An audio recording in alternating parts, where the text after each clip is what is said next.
कल एक बड़ा तगड़ा मुकाबला होना है, मुर्शद वर्सेस कप्तान बाबर आजम। अपनी दोस्तियां, अपनी यारियां, अपनी मोहब्बतें वो ग्राउंड के बाहर तो जरूर रखें, लेकिन ग्राउंड के अंदर जो है दोनों को अग्रेसिव मुजम्मिल होना पड़ेगा। आपने सरफराज की बात की, कल कुछ शायराना अंदाज भी उन्होंने अपनाया सोशल मीडिया पर। हमें ऐसा भी महसूस हो रहा है कि शायद कुछ है दाल में काला, जहां सरफराज खुश नहीं है, अपनी परफॉर्मेंस से भी खुश नहीं है, टीम मैनेजमेंट भी उनसे खुश नहीं है। तो अपना जो फ्रस्ट्रेशन है, गुस्सा है या इजहार है, सोशल मीडिया पे उन्होंने यकीनी तौर पर किया होगा। तो जनाब, PSL has come down to playoffs का जो ये मरहला है वो कल से स्टार्ट होगा। मुल्तान वर्सेस पेशावर जल्मी, ये एक बड़ा एक्साइटिंग कॉन्टेस्ट है। बहुत सारे हवालों से एक्साइटिंग है क्योंकि ये दोनों बड़ी कंसिस्टेंट टीम्स हैं। पेशावर जल्मी अगर क्वालिफाई करेगा फाइनल में तो आई थिंक ये एक कंसिस्टेंटली उनकी फाइनल की अपीयरेंस होगी। साथ साथ मुल्तान सुल्तान से अगर जाता है तो उनकी भी कंसेक्यूटिवली फाइनल में ये आई थिंक चौथी पांचवी अपीयरेंस होगी। तो दोनों टीम्स में बड़ी मुकाबले में बड़ी सख्त है, अच्छा खेलते हुए आ रही है, तो एक तगड़ा मुकाबला हमें देखने को मिलेगा ऑब्वियसली। और जाहिर है दो प्लेयर्स, दो दोस्त, मुर्शिद और कप्तान बाबर आजम, इनका भी एक मुकाबला होगा। लोग इसको देखना चाहते हैं दोनों को साथ। तो इस पर बात करने के लिए हमारे साथ मौजूद है अतीक उर रहमान। अतीक भाई, कल एक बड़ा तगड़ा मुकाबला होना है, मुर्शिद वर्सेस कप्तान बाबर आजम। ये मुकाबला बड़ा अहम होगा पीएसएल में। जी, कल दोनों को जो है अपनी दोस्तियां, अपनी यारियां, अपनी मोहब्बतें वो ग्राउंड के बाहर तो जरूर रखें, लेकिन ग्राउंड के अंदर जो है दोनों को अग्रेसिव मुजम्मिल होना पड़ेगा। और दोनों टीमों के कप्तानों ने, चाहे वो रिजवान को उठा के देखें आप या बाबर को देखें, दोनों बहुत ही अच्छी परफॉर्मेंस दे रहे हैं और बहुत अच्छी कप्तानी भी कर रहे हैं और अपनी टीम को लीड कर रहे हैं।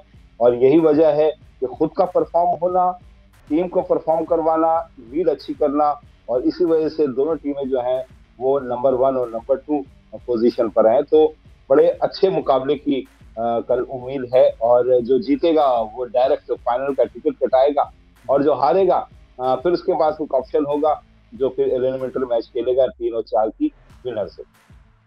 अच्छा अतीक भाई, मुल्तान की जैसे मैंने बात की कंसिस्टेंटली, ये आई थिंक 2021, 22, 23, 24 अगर फाइनल में जाते हैं तो ये उनका लगातार आई थिंक चौथा फाइनल होगा पीएसएल में, जो कि एक बहुत बड़ी बात है। और इन चारों फाइनल्स में अगर आप देखें तो कप्तान एक ही है। तो रिजवान की कंसिस्टेंसी पे भी बात करनी पड़ेगी क्योंकि 2021 में हाफ टूर्नामेंट रिजवान ने किया था जब अबू धाबी गया था टूर्नामेंट। इससे पहले शान मसूद कप्तान थे, लेकिन उनकी कप्तानी थ्रू आउट बड़ी इंप्रेसिव रही है। और साथ साथ उनकी जो मैनेजमेंट, उनका जो कोर ग्रुप है, उसकी भी तारीफ करनी पड़ेगी, जितने कंसिस्टेंटली वो लोकल प्लेयर्स को ऊपर लेके आते हैं, उन्हें मौके देते हैं। फिर साथ जो फॉरेनर्स का एक ब्लैंड क्रिएट करते हैं, वो काफी ज्यादा फ्रंट से परफॉर्म करता है। मुजम्मिल, आपने सही कहा, उनके कोर ग्रुप को जो है हमें शाबाश देनी पड़ेगी। देखें, रिजा हैंड्रिक्स जो है वो गए और उसके बाद उन्होंने चार्ल्स को बुलाया, और वो हालांकि ऊपर बैटिंग करता है, लेकिन वो जिस पोजीशन में बैटिंग कर रहे हैं अच्छी बैटिंग कर रहे हैं। देखिए, आपका एक खिलाड़ी चला जाता है,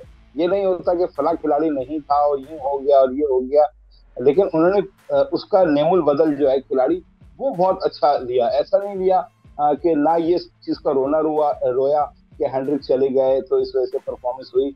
हैंड्रिक्स चले गए, उन्होंने उसकी जगह चार्ल्स को बुलाया, चार्ल्स बेहतरीन परफॉर्मेंस दे रहे हैं। तो उनकी जो पिक है या मुतबादिल खिलाड़ी बुलाते हैं, और जिस तरह आपने बात की, वो यंगस्टर को मौका देते हैं। अगर आप जो बात कर रहे हैं यंगस्टर का, हर पीएसएल में एक नया जो है ये खिलाड़ी जो है पाकिस्तान टीम को देते हैं या नुमाया करके लेके आते हैं उस खिलाड़ी को। आप बात करें अब्बास आफरीदी की, एहसानुल्लाह की, और इसमें मोहम्मद अली। ठीक है, इस वक्त मोहम्मद अली अपने थोड़े कलर में नहीं है, लेकिन विकेट नहीं मिल रही, लेकिन बॉलिंग वो बहुत अच्छी करे मोहम्मद अली। तो हर पीएसएल के अंदर मुल्तान सुल्तान एक नए खिलाड़ी को जो है उन्होंने इंट्रोड्यूस करवाया है पूरी दुनिया के अंदर। और जहां तक बात है पिशावर जल्मी की, उनकी भी आप देखें, डैरन समी उनके साथ शुरू से चल रहे हैं। तो जो लोग शुरू से चलते आ रहे हैं वो उस चीज को समझते हैं कि क्या चीज की जरूरत है, क्या हमें करना है। तो डैरन समी और जिस तरीके से बाबर आजम और फिर साइम अयूब की ओवरऑल पूरी टीम जो है दोनों की बहुत ही सॉलिड चल रही है। अच्छा अतीक भाई, आप आज ट्रेनिंग में नहीं आए थे, लेकिन यहाँ पर हमने देखा कि बाबर आजम जो है वो खास तौर पे कुछ फास्ट बॉलर्स ट्रेनिंग जो यहाँ पर बच्चे आते हैं बॉलिंग करवाने के लिए, उनको लेकर गए नेट्स पर और काफी लंबा सेशन उन्होंने फास्ट बॉलर्स के साथ लगाया। तो आई थिंक ये स्ट्रेटेजी सिंपल नजर आ रही है। अगर देखें तो जो मुल्तान सुल्तान के फास्ट बॉलर हैं, एक तरफ से डेविड विली, मोहम्मद अली, फिर मोहम्मद अब्बास, तो वो उनके जहन में है और इसीलिए उन्होंने कोई आधा पौना घंटा फास्ट बॉलर्स को बाकायदा खुसूसी तौर पे दूसरे नेट्स पे ले जाकर उनके खिलाफ प्रैक्टिस की। लेकिन अगर उन्होंने जिस तरह कराची के विकेट स्पिनर को संस्कार कर रही है, उसामा मीर से करा दिया, तो फिर हाँ। नहीं, वो तो अपने सही कर रहे हैं, मैं ऐसी बात कर रहा था। लेकिन बाबर डेफिनेटली अपनी भरपूर तैयारियां कर रहे होंगे। साइम अयूब का जो साथ मिला है बाबर को, वो बहुत अच्छा मिला है, क्योंकि वो जो एक बात हो रही थी कि स्ट्राइक रेट कम होता है, तो साइम अयूब अगर तेज खेलते हैं तो बाबर को एक ये हो जाता है कि स्ट्राइक रेट भी नीचे टीम का नहीं आता, और खुद भी जो टीम को जो एंकरिंग करके संभाल के लेके जो है वो लेके चलते हैं पूरी इनिंग्स को। तो साइम अयूब एक प्लस पॉइंट है पिशावर जल्मी के अंदर, जो ना सिर्फ ऊपर आकर 250 के 200 के स्ट्राइक रेट से जो है बैटिंग कर रहे हैं, बल्कि बॉलिंग भी जो है वो बहुत ही आला दर्जे की कर रहे हैं। और कभी कभी तो उनकी बॉलिंग ऐसी होती है कि बड़े बड़े बैटर जो है वो भूल जाते हैं, उनको समझ में नहीं आ रही होती, और वो बड़े अच्छी अहम विकेटें ऊपर की जो है मुखालिफ टीम की ले जाते हैं। तो कल रिजवान के लिए बड़ा चैलेंज होगा। जब साइम अयूब का सामना करेंगे तो साइम अयूब के लिए भी चैलेंज होगा कि वो रिजवान को किस तरीके से डिस्टर्ब कर। सही अच्छा, पेशावर की थोड़ी सी बॉलिंग की बात करें थी भाई, तो जैसा आपने अभी खुद ही कहा कि कराची में जिस तरीके से पिछले 2 मैचेस में स्पिनर्स को मदद मिली है, तो आज हमने देखा कि नेट्स पर आरिफ याकूब भी अच्छे रिदम में नजर आ रहे थे, इंजरी से रिकवर हो गए हैं वो, और वो बॉलिंग भी कर रहे थे नेट्स में। तो समझते हैं कि आरिफ और मेहरान जैसे हम वहां देख रहे हैं कि वो खुशदिल शाह को भी इस्तेमाल करते हैं, इफ्तिखार को भी इस्तेमाल करते हैं, फिर उसामा मीर ने कल जिस तरीके से बॉलिंग की, तो जो पेशावर है उनके पास भी साइम मेहरान के बाद एक और लेग स्पिन ऑप्शन मौजूद है, तो उनके साथ जाना चाहिए एक फास्ट बॉलर को कम करके। विकेट देखनी पड़ेगी, क्योंकि अब तक जो ये जो 2 मैचेस हुए हैं, इसमें कल एक अलग बात है कि मुल्तान सुल्तान बहुत अच्छा खेली है। कोटा ग्लेडिएटर जो है वो उस तरीके से खेल नहीं सकी मेरे ख्याल से, लेकिन विकेट जो है वो बॉल जो है वहां पर फंस रही थी।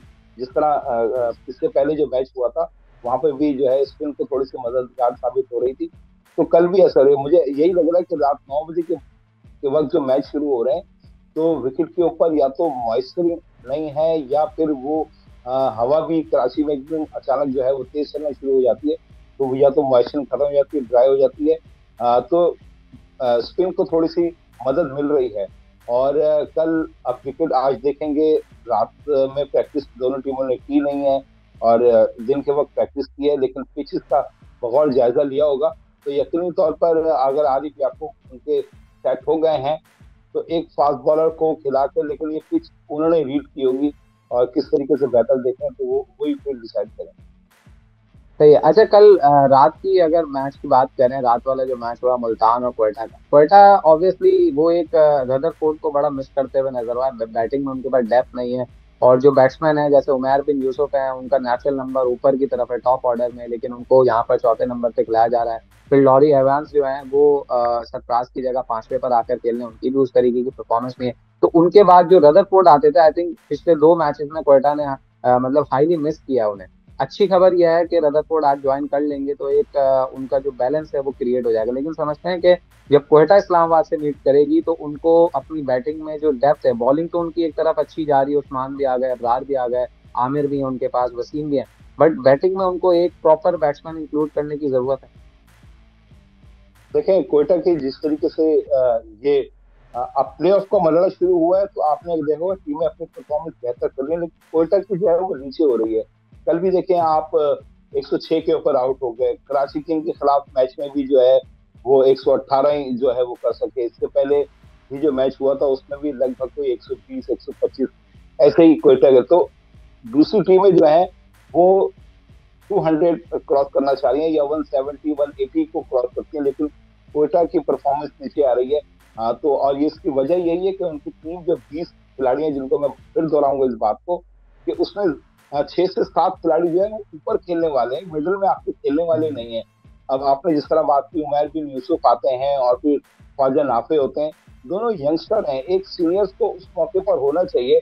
और राइलो रोसो जो है, हम शान मसूद की बात कर रहे हैं, शान मसूद फॉर्म में नहीं थे, उनको नीचे आए, वो नीचे आए, उनकी टीम को फायदा हुआ, लेकिन बहुत देर से उन्होंने ये डिसीजन लिया। तो मेरे ख्याल से अगर राइले रोसो भी नहीं चल रहे तो राइले रोसो भी ये डिसीजन ले सकते हैं कि वो थोड़ा सा नीचे आके खेलें, ऊपर जो है वो दूसरों को भेज दें, ये डिसीजन ले सकते हैं। और सरफराज को आपको इंक्लूड करना पड़ेगा। और सरफराज जो है वो एक ऐसा बैटर है जो नीचे आके एक अच्छी इनिंग खेल सकता है। अगर आपके ऊपर जल्दी आउट हो जाते हैं या नीचे आपको मार धाड़ की जरूरत पड़ती है तो सरफराज कर सकते हैं। मेरे ख्याल से सरफराज को जो रेस्ट देना चाहते थे, अगर वो फॉर्म में नहीं लग रहे थे तो रेस्ट उनको मिल गया। मेरे ख्याल से सरफराज को इनको मौका देना चाहिए। और राइले रोसो अगर शान मसूद की तरह नीचे अगर आके खेलें, क्योंकि राइले रोसो बिल्कुल परफॉर्मिंग उनकी अच्छी नहीं है। जेसन रॉय भी जो है वो बहुत ही, जिस तरीके से उनका नाम है, जो उनका म्यार है, उस तरीके से वो बैटिंग नहीं कर रहे। और कल हमें नजर भी आया जिस तरीके से फिर वो आउट हुए, डिसआउट हुए, और फिर वो बाउंड्री लाइन पे जाकर उन्होंने जो है अपना हेलमेट जिस तरीके से फेंका, बैट जिस तरीके से फेंका, ग्लव जिस तरीके से फेंके, ये कितने बड़े खिलाड़ी को ये जेब नहीं देता कि वो इस तरीके से करें, क्योंकि यंगस्टर देख रहे होते हैं। आपको गुस्सा है, फ्रस्ट्रेशन है, कहीं और जाकर निकालें, क्योंकि बहुत से यंगस्टर उस पर देख रहे होते हैं। ड्रेसिंग रूम में आपके बहुत से खिलाड़ी होते हैं, उन पर बुरा असर जा रहा होता है। ये अलग बात है कि ग्राउंड के अंदर इफ्तिखार के साथ कुछ मुठभेड़ हुई, उनके दरमियान कल कलामी हुई, जिसमें फाइन भी हो गया इफ्तिखार को। लेकिन जैसलमेर जैसे खिलाड़ी को जो है इस तरह नहीं करना चाहिए था। इफ्तिखार को भी जो है ख्याल करना चाहिए था कि अपने ही ग्राउंड के ऊपर एक महान खिलाड़ी आए हुए, फॉरन खिलाड़ी हैं, अगर कोई ऐसी बात होगी तो दरगुजर से काम लेते। लेकिन ये अच्छा नहीं हुआ कल जिस तरह हादसा हुआ। तो बात फिर दूसरी तरफ निकल गई, कोयटा की बैटिंग की बात हो रही थी। तो बैटर ऊपर से अच्छा परफॉर्म कर नहीं रहा है, मिडिल ऑर्डर के अंदर उनके जो है वो उनके हो नहीं रहा है। अब ये रादरफोर्ड आए हैं तो यकीनी तौर पर कोयटा को जो है एक सहारा मिला हो। जी मुजम्मिल। अच्छा, अतीक भाई, आपने सरफराज की बात की। कल कुछ शायराना अंदाज भी उन्होंने अपनाया सोशल मीडिया पर, इंस्टाग्राम पर। एक इकबाल का शेर उन्होंने इकबाल का लिखा, फिर बाद में मुझे किसी ने बताया वो इकबाल का शेर नहीं है, वो शेर दूसरा है, लेकिन उन्होंने खैर शायराना अंदाज अपनाया। फिर उनकी जो एहलिया है, उन्होंने भी ट्विटर पर एक ट्वीट को कोट किया और उन्होंने दूसरी फ्रेंचाइज को कहा कि इवन मुल्तान शोड कर्टेसी। लगता है कि क्वेटा के मैनेजमेंट और सरफराज के दरमियान जो ताल्लुकात हैं, अब शायद वो थोड़ा सा नाराजगी है, मिसअंडरस्टैंडिंग्स हैं, कुछ चीजें हैं जो कि बज़ाहिर अब नजर आने लगी। सरफराज अपने फ्रस्ट्रेशन या अगर मायूस होते हैं तो फिर वो शायर सोशल बन मीडिया का जाते हैं। इस्तेमाल करके शायर बन जाते हैं और जूम आने बातें करते हैं। अब उसके बहुत से मकसद निकल सकते हैं। अब आप उसको जिस तरफ लेके जाना चाहें, लेके जाना चाहें। सरफराज खुद कहते हैं कि नहीं, मेरा मतलब ये नहीं था, लेकिन जो उस वक्त सिनेरियो होता है, पिक्चर आपके सामने होती है, तो आपकी खदशा और जो जो लग रहा है आपको बिल्कुल सही, हमें ऐसा भी महसूस हो रहा है कि शायद कुछ है दाल में काला, जहां सरफराज खुश नहीं है, अपनी परफॉर्मेंस से भी खुश नहीं है, टीम मैनेजमेंट भी उनसे खुश नहीं है। तो अपना जो फ्रस्ट्रेशन है, गुस्सा है या इजहार है, सोशल मीडिया पे उन्होंने यकीनी तौर पर किया होगा। अब उसके बहुत सारे मतलब भी लिए जा सकते हैं और जिस मतलब को जहां लेके जाया जाए वो लेके जाया जाए, लेकिन मेरे ख्याल से सरफराज को मौका देना चाहिए इस पीएसएल के अंदर। और देखें, आप लास्ट मैचेस हैं और मिडिल ऑर्डर में आपके वैसे ही बैटर नहीं है। मैनेजमेंट डिसाइड करेगी कि क्या करना है। सही है। अच्छा, ठीक भाई, थोड़ी सी बात कर लें मोहसिन नकवी साहब की। वो गए हैं इस वक्त दुबई में, और वहाँ पर आईसीसी की मीटिंग अटेंड करेंगे। और ये आईसीसी की मीटिंग इम्पोर्टेंट इसलिए है क्योंकि एक तो पहली दफ़ा पीसीबी चेयरमैन बनने के बाद वो मुलाकात करेंगे, और जाहिर है वहाँ जाके थोड़ा सा कॉन्फिडेंस देंगे। चैंपियंस ट्रॉफी अगले साल होनी है, हमें हमने T20 वर्ल्ड कप में जाना है। तो क्या उस हवाले से बातें जो चल रही हैं कि ऑब्वियसली वो जाके ये भी बताएंगे कि इंटीरियर मिनिस्ट्री मेरे पास है, तो इस तरीके की चीजें भी हैं। तो उस पर क्या मामलात होने और क्या एजेंट टॉप एजेंडा पे चीजें होंगी? देखिए, एक तो वर्ल्ड T20 अभी जो अमेरिका में होना है, इससे भी कुछ थोड़ी सी बातें होंगी। असल इस मीटिंग के बाहर जो एक सबकी नजरें होती हैं, ये आईसीसी की मीटिंग तो होती है, लेकिन उसके बाद जो सबकी नजरें होती हैं वो होती हैं कि बीसीसीआई के जो उस वक्त है जय शाह, उनसे मुलाकात होगी, मोहसिन नकवी की मुलाकात होगी। तो वो क्या मुलाकात होगी उनके दरमियान, क्या कोई बातचीत का सिलसिला होगा या सिर्फ एक फोटो सेशन होगा? ये देखना है। लेकिन हमें ऐसा जो है जे शाह से मुलाकात के लिए कोई जुस्तजू नहीं करनी चाहिए। हाँ, वो खुद आके मिलना चाहते हैं और इस तरह का कोई माहौल बन जाता है, एक गैर रस्मी मुलाकात तो एक अलग बात है। लेकिन बहुत से हमने देखा कि सिर्फ बीसीसीआई के प्लेयर जय शाह हैं, उनके साथ तस्वीर बना ली या उनसे एक ऐसी बात कर ली या उनकी तरफ से एक ऐसा कोड मीडिया में जो है वो चलना शुरू हो गया कि जनाब वो पाकिस्तान की दावत पर जो है पाकिस्तान ने दावत दी और जय शाह जो है वो एशिया कप में पाकिस्तान आएंगे। और उन्होंने दूसरे दिन ही उसकी तस्दीक कर दी। उन्होंने कहा ना मुझे, मैंने तो ना पाकिस्तान आने की बात की। तो इस तरह की कोई सूरत हाल नहीं होनी चाहिए जिससे पाकिस्तान कोई और है। जहां तक आपने बात की मिनिस्ट्री बन गए वजीर दाखिला, तो स्ट्रॉन्ग मैन और स्ट्रॉन्ग चेयरमैन और स्ट्रॉन्ग डिसीजन लेने होंगे। और अगर जितने जो स्ट्रॉन्ग इनको ओहदे मिले हैं, जो ओहदे इनके पास है, इसी स्ट्रॉन्ग पोजीशन के साथ आईसीसी की मीटिंग भी अटेंड करें। इनको मालूम होना चाहिए, क्योंकि हमारे आईसीसी की मीटिंग के अंदर माजी के अंदर बहुत से चेयरमैन ऐसे भी गए हैं जो बहुत ताखीर से मीटिंग के अंदर गए।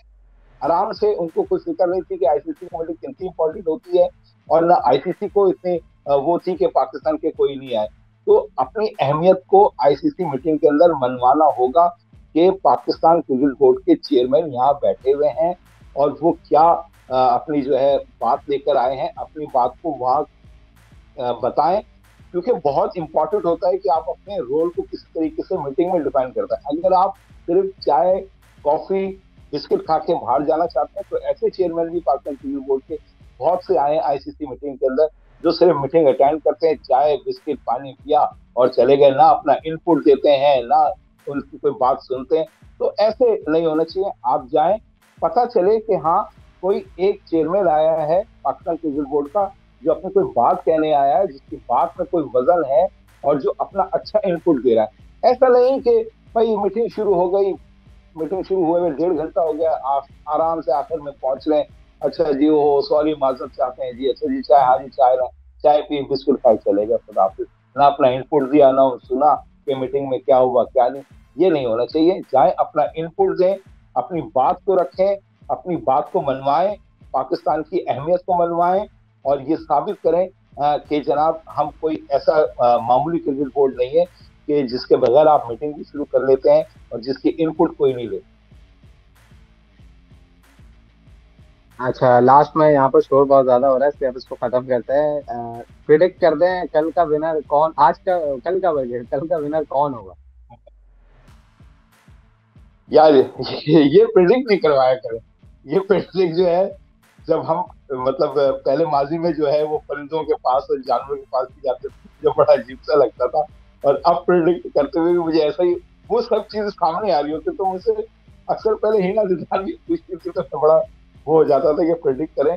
प्रिडिक्ट नहीं कह सकते, लेकिन अगर आप कहना चाहेंगे तो मेरे ख्याल से बाबर, पेशावर जलमी की टीम जो है, ठीक है, मुल्तान सुल्तान ने शुरू में बहुत अच्छा किया, लेकिन अभी बीच में थोड़ी सी उनकी परफॉर्मेंस डाउन हुई थी।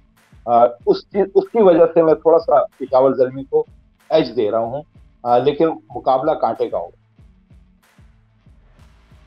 तो ये मुकाबला काटेगा, और कल एक बड़ा अहम मुकाबला है, जो जीतेगा वो फाइनल में जाएगा, जो हारेगा उसके पास एक ऑप्शन, एक मौका एक और मौजूद होगा, और वो फिर जो दूसरा पहला एलिमिनेटर होगा उसकी जीती हुई टीम से दूसरा एलिमिनेटर खेलेगा। तो कल मैच है ऑब्वियसली, फिर आपसे दोबारा भी मुलाकात होगी, मैच के हवाले से भी, एलिमिनेटर 1 के हवाले से भी। अपना ख्याल रखें। अल्लाह हाफिज।